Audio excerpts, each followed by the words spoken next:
बसड़े यार असी तुंजा हो मयारी आयूं ने जियां भी चवे तीअं तोखे परचायूं।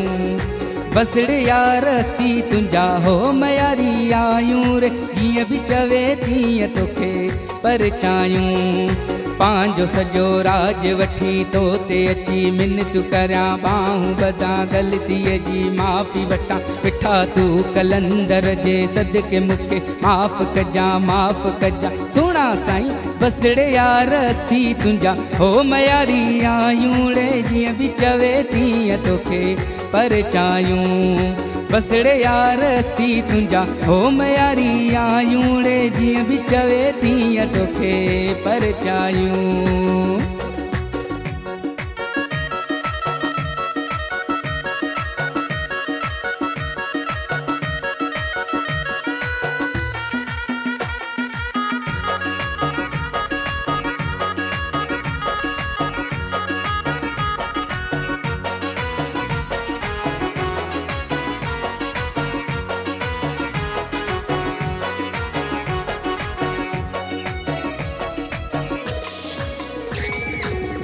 आऊं सड़ा पियो साथ छॾे वियो जोड़ टुटी वियो जोड़ ॾिसी वियो।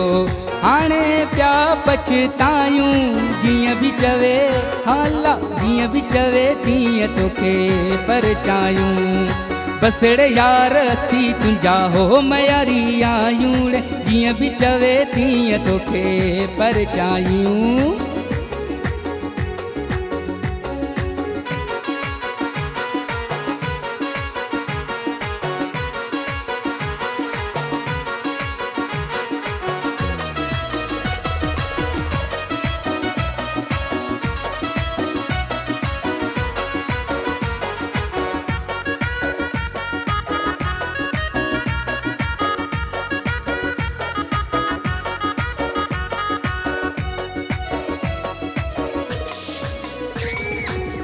पंहिंजे हथनि सां बाहि लॻाए पंहिंजे पाण पंहिंजी ही जान जलाए।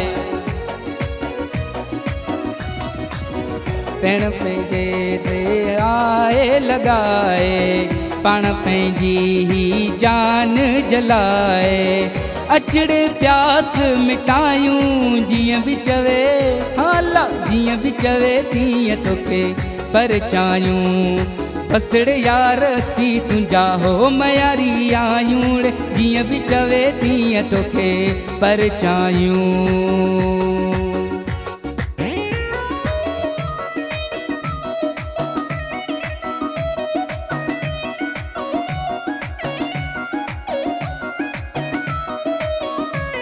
मां जो पंहिंजो सिंगर उथला के मल्लासी उथल आवादान का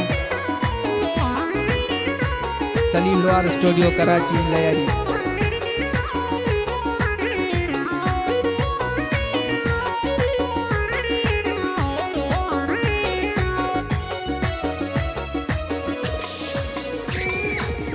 इश्क अली मोहम्मद साथम उडेराई चवे याद सतायम।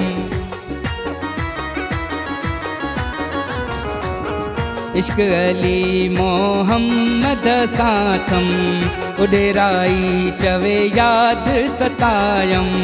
हाणे पिया पछतायूं जीअं बि चवे तीअं तोखे परचायूं। बसड़े यार असी तुंजा हो मयारी आयूं रे जीअं बि चवे तीअं तोखे परचायूं। पांजो सॼो राज वठी तो ते अची मिन्नत करियां बाहूं बदा ग़लतीअ जी माफ़ी वठां। वेठा तू कलंदर जे सदके मूंखे माफ़ कजां माफ़ कजां सुहिणा साईं।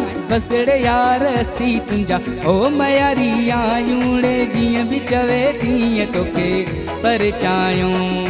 बसड़े यार असी तुंजा हो मयारी आयूं रे जीअं बि चवे तीअं तोखे परचायूं। बसड़े यार असी तुंजा हो मयारी आयूं रे जीअं बि चवे तीअं तोखे परचायूं।